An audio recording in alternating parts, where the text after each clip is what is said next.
Hello guys, कैसे हो आप लोग। और कल हमने पढ़ा था पैलियोलिथिक, मेसोलिथिक और नियोलिथिक, जो कि ओल्ड स्टोन एज के बारे में। तो आज हम पढ़ने जा रहे हैं इंडस वैली सिविलाइजेशन के बारे में। इंडस वैली सिविलाइजेशन के बीच में हम पढ़ेंगे कि सिंधु घाटी सभ्यता का विस्तार कैसे हुआ, वहाँ पे अर्बनाइजेशन कैसे हुआ, विलेजेस कैसे थे, कल्चर क्या था, कहाँ कहाँ पे फैला हुआ था। तो जो इंडस वैली सिविलाइजेशन है ये बहुत पुरानी सभ्यता है, जो कि मेसोपोटामिया और इजिप्ट की सभ्यता के साथ मेल खाती थी। क्योंकि मेसोपोटामिया और इजिप्ट के साथ जो सिंधु घाटी सभ्यता के लोग थे वो व्यापार करते थे, तो उनके अवशेष वहां पे मिले थे। जैसे कोई व्यापारी सामान लेके मेसोपोटामिया जाता था या इजिप्ट जाता था, तो अगर वहां पे मर जाता था तो उसके अवशेष वहां पे मिले हैं, उनको दफनाया गया था वहां पे। तो इंडस वैली सिविलाइजेशन का सबसे पहले हमें अवशेष जो मिले थे 1921 में मिले थे। दयाराम साहनी और सर जॉन मार्शल और दयाराम साहनी, जिन्होंने ये अवशेष खोजे थे।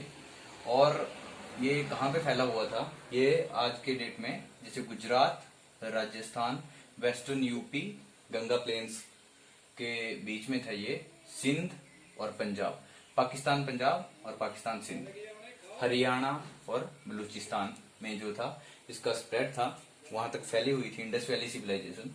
और इंडस वैली सिविलाइजेशन कहां से कहां तक थी, अगर हम बात करें तो ये जम्मू से लेकर नर्मदा तक, नॉर्थ में जम्मू से लेकर और वेस्टर्न में नर्मदा तक फैली हुई थी। मकरान कोस्ट जो कि बलूचिस्तान में है, वहां से लेकर मेरठ तक ये फैला हुआ था।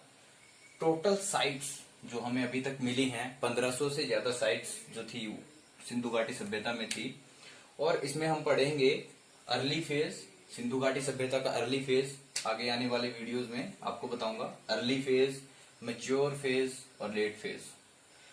अर्ली फेज में सिंधु घाटी सभ्यता कैसे पनपी, कैसे बड़ी हुई, कैसे विस्तार हुआ। मैच्योर फेज, जब मैच्योर टाइम आ गया था सिंधु घाटी सभ्यता का। और लेट फेज में हम पढ़ेंगे कि सिंधु घाटी सभ्यता का डिक्लाइन कैसे हुआ। इंपॉर्टेंट साइट्स जो थी हमारे पास वो मैच्योर फेज में आई थी। जो मैच्योर फेज था उसमें हमारे पास इंपॉर्टेंट जो साइट थी हड़प्पा साइट, हड़प्पा सभ्यता भी बोला जाता है, जो कि एक सिटी हुआ करती थी उस टाइम पे पंजाब में, पाकिस्तान पंजाब में, मोहनजोदाड़ो सिंध में। ये दो बहुत बड़ी साइटें थी उस टाइम पे। और कल्चर के बारे में हम पढ़ेंगे। किसी भी जो हमारे पास जो सिविलाइजेशन होती है उसमें सबसे इम्पोर्टेंट होता है कल्चर। कोई भी सिविलाइजेशन स्टार्ट होती है तो उसमें कल्चर आना शुरू होता है। और कल्चर कैसे आता है, कल्चर जैसे पहले लोग अकेले अकेले जी रहे थे, जैसे हमने पढ़ा नियोलिथिक टाइम में कि लोग ऐसे कबीला था, कबीले के लिए जी रहे थे। और वहां पे नोमैड से सेटल्ड हो गए थे लोग, जैसे नोमैड लाइफ चल रही थी तो थोड़ा सेटल्ड होना शुरू हो गए थे। लेकिन इंडस वैली सिविलाइजेशन में, सिंधु घाटी सभ्यता में जो लाइफ थी वो सेटल्ड की तरफ जा रही थी, कि लोगों को, अब लोग सेटल्ड होना चाहते थे, लोग ज्यादा कुछ सीख रहे थे, एग्रीकल्चर सीख गए थे लोग, तो वो सेटल्ड हो गए थे।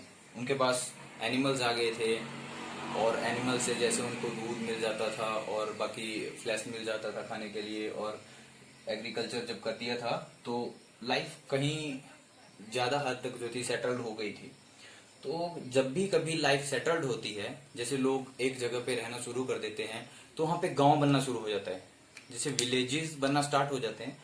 तो इसमें हम पढ़ेंगे कि विलेजेस कैसे बने, और जो विलेजेस से जो अर्बन सेंटर्स, रूरल हो गए हमारे विलेजेस, और अर्बेनाइजेशन कैसे हुआ सिंधु घाटी सभ्यता में। सिंधु घाटी सभ्यता सबसे बड़ी सिविलाइजेशन थी और वहां पे फ्लश वाले टॉयलेट के अवशेष मिले हैं हमें।